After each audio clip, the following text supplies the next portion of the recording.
Dahil sa masamang panahon sa Visayas, dala ng bagyong Amang, marami ang nag-alala sa flight ni Pope Francis Patacloban noong Sabado. Pero naging maayos naman ito salamat sa mga piloto po ng Philippine Airlines Flight 6011. At eto, makakausap po natin ang isa sa kanila, si Captain Roland Narciso. Captain Narciso, magandang umaga po. Good morning po. Opo, si Igan po ito at si Rhea. Gaano po kahirap yung pag-handle ng flight ni Pope Francis na alam nyo yung, siyempre may weather map po kayo, nakikita nyo yung sama ng panahon. When we were planning yung flight plan namin, we saw na may weather talaga na papasok near Tacloban. So, nire-route namin yung flight plan na western part of the country para medyo maiwasan yung mga cloudiness.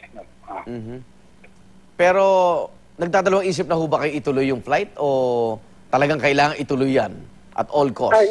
Hindi naman. First and foremost, the safety of the Siyempre, passengers. So, when we saw the weather and it was within the limitation of the aircraft, kaya naman i-approach at saka iland, we continued the flight. Ayun.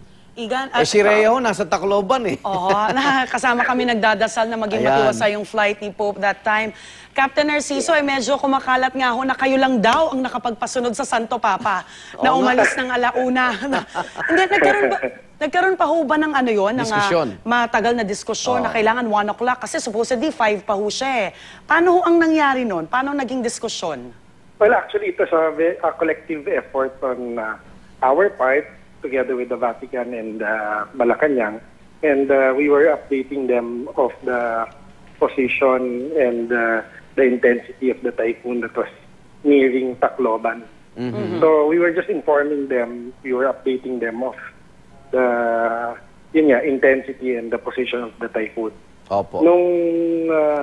When we gave the data, that's when all of us decided na kung anong oras ang magandang departure. Captain, kung let's say hindi ho umalis ng alauna, hindi kayo sinunod. sa tingin nyo, kung hindi kayo sinunod kasi the Pope daw is someone who breaks protocols talaga, no? Pero bigyan niyo kami ng idea kung hindi ho natuloy yung alaunang pag-alis, tingin niyo kakayanin pa rin? Hindi na talaga. We would have delayed the flight until we deemed it na safe na yung flight for takeoff. We would have delayed it. Yeah. Okay, kasi talagang lumakas. Pero kung alas 5, kaya pa rin? Kasi sabi ni Rhea, pag alis daw po ng eroplano, lalo pa hong sumungit yung panahon, Captain. At that time, yung forecast ng weather was at about 2 o'clock in the afternoon. It would be 50 kilometers or northeast of Tacloban. So, yeah, we deemed it mga 1 o'clock. Mas delikado. Meron tayong buffer. Okay. Nagkaroon ba kayo ng pagkakataong pumakausap siya? Mayakap nyo? Lahat kami. Lahat kami, we were given the opportunity to meet and kiss the hand of the Pope. Wow. During the flight, yeah. Pwede ba malaman ano mong pakiramdam nyo, Captain Narciso? Now, it's truly a blessing, no? And an honor, a privilege to have the Pope as your passenger. Talagang we all feel blessed. Ayan. May mga nasambit ho ba siyang salita? Mensahe sa inyo? Sa mga ibang crew, sinabihan na please pray for me.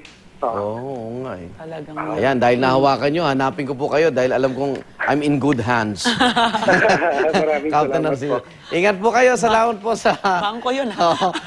Salamat po sa pagpahagi ng inyong kwento. Salamat po. It was all collective effort on Yes, the congratulations. families. Yes. At on our part. nailigtas siyang papunta at pabalik po, no?